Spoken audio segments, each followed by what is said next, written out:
प्यार में पागल दीवाना सचिन अपने भतीजे आदित्य को प्रेमिका और उसके पिता के कहने से अनाथ आश्रम में छोड़ने का पक्का इरादा कर लेता है। जब विधवा माँ भाई भाभी की नदी में नाव डूबने से मौत होने के बाद उसकी प्रेमिका राधिका का पिता सचिन से बोलता है कि मैं अपनी बेटी की शादी तेरे साथ तब करूंगा जब तू अपने भतीजे की संपत्ति पर भी चालाकी से कब्जा कर लेगा।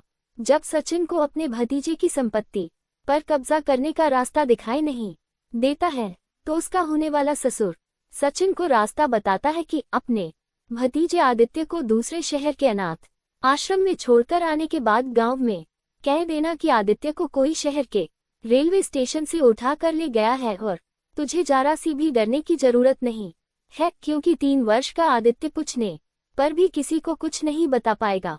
सचिन राधिका के प्रेम में इतना दीवाना था कि वह राधिका के बिना एक पल की जिंदगी के बारे में सोचा भी नहीं सकता था। इसलिए सचिन राधिका के पिता के कहने से दूसरे दिन सुबह अपने भतीजे आदित्य को अनाथ आश्रम छोड़ने चल देता है। अब अनजान शहर के अनाथ आश्रम में भतीजे को कैसे छोड़ा जाए, उसके सामने ये समस्या आ जाती है, क्योंकि जब वह पहली बार भतीजे को अनाथ आश्रम में छोड़ने जाता है तो ये बोल देता है कि मैं बहुत गरीब युवक हूँ, मैं अपना तो पेट भर नहीं पाता हूँ, बिना माँ बाप के अपने भतीजे का पेट भरने के साथ उसे अच्छी शिक्षा, घर, कपड़े, खिलौने आदि सब कैसे दे पाऊंगा। पिता के साथ अनाथ आश्रम चलाने वाली सीधी सादी भोली भाली मेघना को सचिन की बातों में सच्चाई नजर आती है, इसलिए वह सचिन को अनाथ आश्रम के रसोई घर में नौकरी पर रख लेती है। जब सचिन अपनी झूठी बातों के जाल में स्वयं फंस जाता है तो राधिका और उसके पिता से इस समस्या का हाल पूछता है। लालची दुष्ट राधिका का पिता सचिन से पूछता है, तुमने अनाथ आश्रम में अपने गांव का पता सच्चा बताया है या झूठा?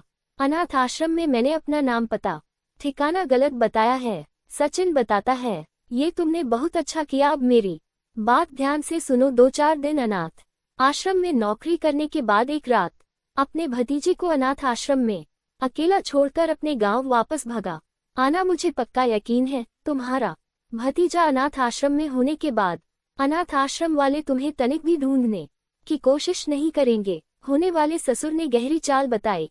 सचिन खुश होकर बोलता है, सच में ससुर जी आप बहुत बुद्धिमान हो, आपके पास हर एक समस्या का हल है। जब तक भतीजे की जमीन जायदाद तुम्हारे नाम नहीं हो जाती है तुम्हें मुझे ससुर कहने का हक नहीं है। ससुर की ये दिल दुखाने वाली बात सुनकर सचिन उसी समय से अनाथ आश्रम से भागने की योजना बनाना शुरू कर देता है। वह सबसे पहले अनाथ आश्रम के रसोइये से झगड़ा करने की योजना बनाता है ताकि अनाथ आश्रम की संचालक मेघना को ऐसा लगे कि रसोइये के व्यवहार से दुखी होकर सचिन अनाथ आश्रम से भाग गया है। और जब सचिन मेघना से रसोइये की शिकायत करते हुए कहता है कि रसोइया और इसके दोनों साथी बच्चों को घर जैसे प्यार से भोजन नहीं खिलाते हैं, बल्कि उनके साथ गैरों जैसा व्यवहार करते हैं, तो मेघना एक रात के खाने के समय खिड़की से छुपकर देखती है कि रसोइया अपने दोनों साथियों के साथ बच्चों को घर जैसे प्यार से खाना खिलाता है या गैरों जैसे। तो मेघना को ये देखकर बहुत दुख होता है कि बरसों पुराने हमारे रसोइये का बच्चों के साथ अच्छा व्यवहार नहीं है। लेकिन पढ़ी लिखी समझदार मेघना यह भी जानती थी कि दुनिया में अच्छे लोगों के साथ बुरे लोग भी होते हैं, इसलिए वह रसोई और रसोई घर के दूसरे दोनों कर्मचारियों को नौकरी से निकाल देती है और उनकी जगह अच्छे और ईमानदार व्यक्तियों को नौकरी पर रख लेती है। फिर एक रात खाना खाते समय अनाथ आश्रम की आयु में सबसे बड़ी और समझदार लड़की विद्या सचिन से बोलती है, सचिन भैया मैं सब बच्चों की तरफ से आपका धन्यवाद करती हूँ, क्योंकि आपकी वजह से सब बच्चों को स्वादिष्ट और प्यार से घर जैसे खाना खिलाया जाने लगा है। जब सचिन विद्या की बातों को फालतू समझकर उसकी तरफ ध्यान नहीं देता है तो वह आश्रम के सबसे छोटे बच्चे नकुल की तरफ इशारा करके बोलती है, वह देखो भैया हमारे आश्रम में नकुल सबसे नटखट और जिद्दी बच्चा है। वह कभी कभी जिद पर अड़ जाता है कि उसे माँ जैसे कोई अपने हाथों से खाना खिलाए, लेकिन पुराना रसोइया और रसोई घर के वह दोनों कर्मचारियों ने उसकी कभी यह जिद पूरी नहीं की थी। इसलिए जब नकुल से भूख बर्दाश्त नहीं होती थी तो वह अपनी आंखों से बहते आंसू पोंछकर स्वयं ही खाना खाने लगता है। और मेघना दीदी बेचारी अपने पिता की बीमारी, अपनी पढ़ाई के साथ हम सब की पढ़ाई का ध्यान रखने के साथ साथ आश्रम के खर्चों को पूरा करने की चिंता में रात दिन रहती है। इसलिए मेघना दीदी एक एक बच्चे पर ध्यान नहीं दे पाती है। और मेघना दीदी ने ही मुझे बताया था कि आपके आने से उनका बोझ कुछ कम हुआ है। रसोई और रसोई घर के उन दोनों कर्मचारियों को आपके कहने से ही सबक सिखाया गया था। किंतु सचिन विद्या की बातों का कुछ भी जवाब दिए बिना वहां से चला जाता है और आश्रम से भागने की नई युक्ति सोचने लगता है। दूसरे दिन सुबह मेघना सचिन को अपने ऑफिस में बुलाकर एक नई जिम्मेदारी सौंपती है कि हमारे आश्रम के सारे बच्चे अच्छे नंबरों से पास हो गए हैं, इसलिए इन सबको पिकनिक पर घूमने ले चलना है और आपको पिकनिक की सारी जिम्मेदारी ईमानदारी से निभानी है। और बच्चों के साथ पिकनिक में जाने के बाद सचिन को अपने बचपन का वह दिन याद आ जाता है जिस दिन वह अपने माता पिता बड़े भाई के साथ 8 वर्ष की आयु में गंगासागर घाट पर मकर संक्रांति का मेला घूमने गया था और उसके पिता ने उसे अपने कंधों पर बिठाकर मेला घुमाया था और माँ पिता के कंधों पर बैठे बैठे उसे दूध जलेबी कुल्हड़ से चम्मच से निकाल निकाल कर प्यार से खिला रही थी। उस दिन सचिन को थोड़ा बहुत यह महसूस होता है कि इन अनाथ बच्चों को अच्छा खाना कपड़े शिक्षा के साथ साथ परिवार जैसा अपनापन मिलना भी बहुत जरूरी है। लेकिन राधिका के प्रेम में पागल सचिन दिवाली के त्योहार के लिए अनाथ बच्चों के लिए दान में आने वाले नए कपड़ों, बम, पटाखों, मिठाइयों आदि सब सामान को नदी में बहाने की योजना इसलिए बनता है कि इतनी बड़ी गलती करने पर मेघना उसे रसोई जैसे अनाथ आश्रम की नौकरी से भगा देंगी। और अपनी इस योजना को चालाकी से सफल बनाने के लिए वह जब 2 बैलगाड़ियों में अनाथ बच्चों के लिए भरकर मिठाइयाँ, नए कपड़े और बम पटाखे लाता है तो दोनों बैलगाड़ियों को नदी किनारे खड़ी करवाकर गाड़ी वालों को पैसे देकर दूर स्वादिष्ट महंगा खाना खाने के लिए भेज देता है और बैलों को बैलगाड़ी से खोलकर बैलगाड़ी को ढलान से धक्का देकर नदी में धकेल देता है। वह इस घटना को इस तरह अंजाम देता है ताकि मूर्ख से मूर्ख व्यक्ति को भी यह समझ आ जाए कि दान के नए कपड़ों, मिठाइयों, पटाखों से भरी बैलगाड़ी को नदी में जानबूझकर ढाक दिया गया है। और वह ये भी सोच लेता है कि जब मेरे ऊपर इस घटना को अंजाम देने का इल्जाम लगेगा तो मैं बोल दूंगा कि मुझसे मेरा अकेला भतीजा तो प्यार से संभाल नहीं जा रहा था, मैं इतने सारे बच्चों का शोर शराबा कैसे बर्दाश्त कर पाता। इसलिए कुछ ही दिनों में मुझे बच्चों और आश्रम के माहौल से नफरत होने लगी थी। इसलिए आश्रम की नौकरी को छोड़ने के लिए मैंने ये कार्य किया है।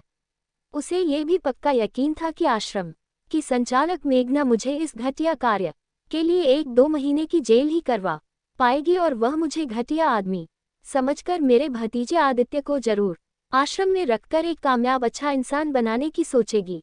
और जब सचिन बच्चों का दान में आया हुआ सामान नदी में बहकर आश्रम वापस लौटता है तो आश्रम के गेट पर उसे 2 बच्चे आपस में बातें करते हुए सुनाई देते हैं कि मैं दिवाली पर पेंट कमीज नहीं पहनूंगा बल्कि रंगीन कुर्ता पजामा पहनूंगा। और दूसरा बच्चा बोल रहा था मैं दिवाली पर सुतली बम नहीं फोड़ूंगा बल्कि फुलझड़ी अनार जलाऊंगा।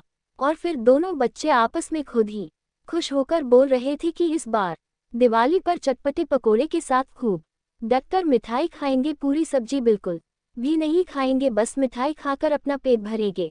मासूम अनाथ बच्चों की आपस में यह बात सुनकर सचिन को अपना बचपन याद आ जाता है कि ऐसे ही वह होली दिवाली पर अपने भाई के साथ होली खेलने और दिवाली मनाने का योजना बनाता था। और जब पिताजी होली पर रंग गुलाल, गुब्बारे और दिवाली पर बम पटाखे, नए कपड़े, मिठाइयाँ लाते थे तो हम दोनों भाई इतने खुश होते थे कि होली दिवाली की एक रात पहले हमें बेचैनी की नींद आती थी कि कब सुबह हो हम होली खेलें या दिवाली मनाएं। ये सब सोचते सोचते सचिन की आंखों में आंसू आ जाते हैं। तभी सामने से मेघना आकर अपने रुमाल से सचिन की आंखों से आंसू पोंछकर बोलती है, मैंने अपने जीवन में तुमसे अच्छा इंसान नहीं देखा है जिसमें अनाथ बच्चों के लिए इतना प्यार है, तो उसके दिल में अपने परिवार और अपने बच्चों के लिए कितना प्यार होगा। इसलिए सचिन, आपको दुखी होने की जरूरत नहीं है। बच्चों का जो सामान नदी में बह गया है उसमें तुम्हारी कोई गलती नहीं है, क्योंकि नदी के किनारे इतना ऊंचा ढलान था कि अगर तुम्हारे साथ वह दोनों गाड़ी बांध भी होते तो भी तुम तीनों भरी गाड़ियों को नदी में डूबने से रोक नहीं पाते। और मेघना के बाद आश्रम के कुछ समझदार अनाथ बच्चे अनाथ विद्या बोलती है, सचिन अंकल आप दुखी मत हो इस बार हम दिवाली अपना मन मार के जैसे तैसे मना ही लेंगे। तब सचिन वहां खड़े अनाथ बच्चों और अपने भतीजे को सीने से लगाकर बोलता है, मेरे होते हुए ऐसा नहीं हो सकता है, बस मुझे एक दिन का समय दो। और सचिन अपने गांव जाकर अपने हिस्से की सारी जमीन जायदाद बेचकर अनाथ आश्रम को दान में देने के बाद जब अपने भतीजे आदित्य को अपने साथ दिवाली की रात अपने गांव ले जाने लगता है तो तब मेघना सचिन के पास पूजा की थाली में मिठाई का डिब्बा रखकर आती है और सचिन से उसके जीवन की पूरी सच्चाई पूछती है। तब सचिन विधवा माँ भाई भाभी की मौत की घटना से लेकर राधिका से प्रेम, राधिका के ससुर के कहने से भतीजे को अनाथ आश्रम में छोड़ने की सारी सच्चाई बता देता है। फिर सचिन के मुंह से सारी सच्चाई सुनने के बाद मेघना बोलती है, सब कुछ सच बात कर मेरी नजरों में आप और ऊंचे उठ गए हो।